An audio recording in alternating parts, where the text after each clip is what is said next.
Ibabalik na nga ba ng Gilas Pilipinas Baldwin bilang kanilang head coach? Ito'y pagkatapos matambakan ng Australia itong Gilas kagabi.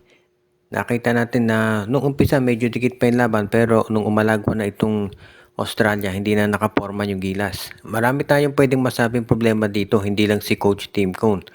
Kung hindi yung mga players, marami doon ang hindi talaga nakapag-contribute. At marami naman magsasabi na ang problema kasi dyan ay yung ginagawang pagpili ng mga players. Pero syempre in the end, yung coach dapat ang nagha-handle dyan. At marami nga nagsasabi, hindi na dapat pinalitan noon pa itong si Tab Baldwin. Ngayon itong si Baldwin, tignan natin kung babalik nga yan sa Gilas Pilipinas. At kung babalik nga si Baldwin, ano kayang pagbabago mangyayari dyan? Unang-una, sa tingin ko, kinakailangan natin isang full-time coach sa Gilas Pilipinas. Ito kasing si Coach Tim ko, nang hirap, nahahati yung oras niya sa Gilas at sa Barangay Ginebra. Pangalawa, kinakailangan siguro yung players ng Gilas Pilipinas mag-commit full-time dito. So, dapat yung susunod na iteration, yung susunod na lineup ng Gilas, wala ng PBA players. Ang hirap kasi nang nangyayari dito sa Gilas, kahit gaano kahusay yung mga players, halos walang ensayo dahil ginagawa lang nilang ensayo kapag may break ang PBA. Dapat yung susunod na national team natin hindi nakadepende sa schedule ng PBA kung kailan sila pwedeng mag-practice. Itong Gilas natin halos 2 weeks lang nag-practice, so paano mo yan ilalaban sa mga world class na mga teams katulad ng Australia? Yung mga players niyan ilang buwan o ilang taong nagpa-practice yun. Kaya kinakailangan siguro mabago na talaga yung sistema at yung programa nitong Gilas. Makakatulong siguro kung itong si Tab Baldwin ay lumipat dyan. Pero kinakailangan din ng pagbabago mismo dito sa programa ng Gilas Pilipinas para ma-improve yung performance. Ito namang San Miguel Beer, ang balita ngayon ay interesado raw kunin ang forward ng TNT na si Glenn Cobontin at baka ang maging kapalit nito ay si Jeron Teng o kaya si Chris Miller. Para doon sa magsasabi na imposibleng mag-trade ang TNT at San Miguel, nangyari na yan dati. Itong si RR Garcia, tinrade ng San Miguel sa TNT kapalit ni Matt Canuelas Roser. At syempre, ito kasing si Glenn Cobontin halos nawala na ng playing time sa TNT ever since nga nung kinuha nila si Jordan Heading at itong si Ray na Batak, nabawasan na yung scoring at halos hindi na nagagamit sa rotation. Kung ang ibibigay na kapalit ng San Miguel si Jeron Teng for example o baka itong si Chris Miller at isang draft pick, mas magagamit pa siguro yon ni Coach Chort Reyes. Kung sino man dyan, kung si Teng o si Miller ang ibibigay, magiging role player din yan doon sa TNT at sa tingin ko pwede naman yan na magamit ni Coach Chort. As it is, sa tingin ko itong si Glenn Cobontin naman kaya gustong kunin ng San Miguel bilang scorer. Dahil syempre nakita na natin na ang San Miguel nagde-depend yan sa mga outside 3-point shooters para tumulong dito kay Junmar Fajardo sa gitna. Kaya nga kung sakasakali okay talaga maidagdag nitong si Junmar pa itong si Glenn Cobontin sa San Miguel Beermen. Ngayon, kung ito'y matutuloy, sa tingin ko si Cobontin makakatulong yan bilang bench player sa San Miguel. Hindi naman yan magiging starter pero okay lang dahil sa TNT ganon din yung role niya. Kaya masisiguro natin na magiging patas naman yung trade na yan. Kung Jeron Teng for Glenn Cobontin, okay na siguro yan. Samantala naman kung itong si Chris Miller, datagdagan dapat ng pick ng San Miguel para naman merong dagdag na value itong si Miller para dito sa TNT tropa.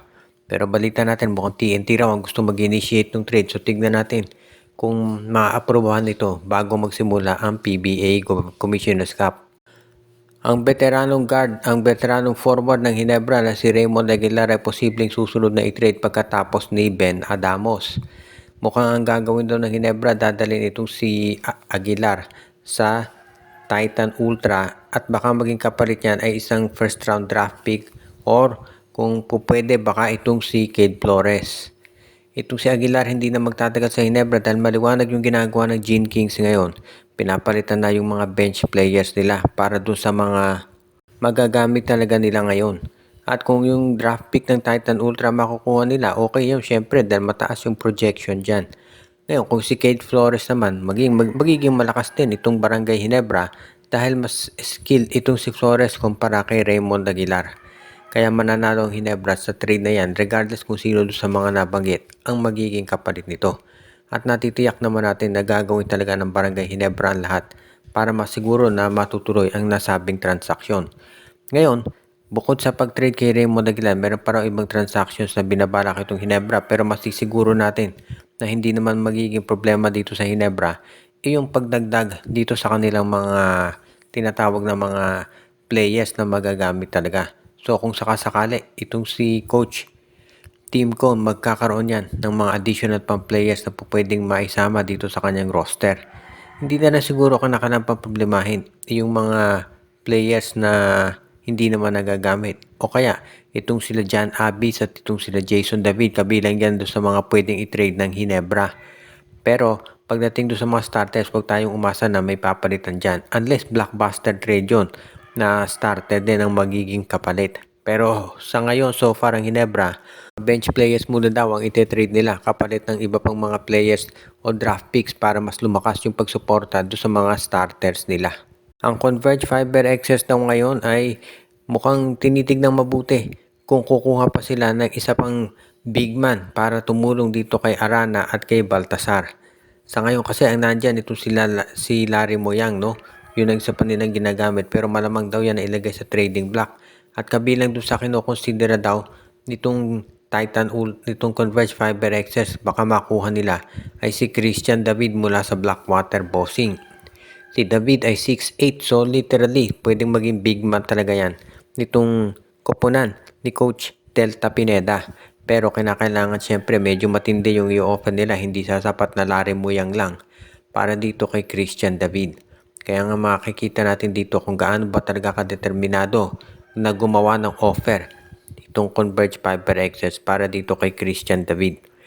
Kung sakasakali kasi si David, hindi lang yan magiging big man. Kung hindi, magiging isa rin yan doon sa mga tinatawag na mga forwards o stretch 4 ng Converge Fiber Excess. Kaya sa tingin ko, pwede talaga doon sa lineup nila. Kung sakasakali, magiging mas okay naman to kaysa doon sa mga nagiging problema doon sa ibang mga teams ngayon na center lang at hindi nakakapaglaro ng power forward. Si David, dalawang position yun. Pwedeng forward, pwedeng center. Kaya magkakaroon ng additional flexibility itong lineup ni Coach Delta Pineda. At alam naman yan ni Coach, kaya nga sa tingin ko gagawin niya ang lahat para masiguro na makakakuha ang nasabing player. Ang magiging sistema o problema na siguro dito, yung posibilidad na baka itong si Christian David ay kunin naman ngayon ng TNT Tropa o kaya ng NLEX Road Warriors. So kailangan kung ikaw itong koponan ni Coach Delta Pineda, baka kailangan bilisan nila yung pag-offer dito kay Christian David at gandahan na talaga yung offer para hindi na magkaroon ng problema. At bago tayo magtapos ay kamustahin natin yung mga viewers natin. Sila Ireneo Salangsang, Edwin Carmona Jr., si Judy Villarosa, Monde Guzman, si Katsakino Dukusin, si Romeo Conchada, si Michael D., si Anthony Alon, si Malyari Mascareñas, Jonel Alagon, Joshua Giray Espejo at Rosales Family, si RG Bueno, Ronald Berbosidad at lahat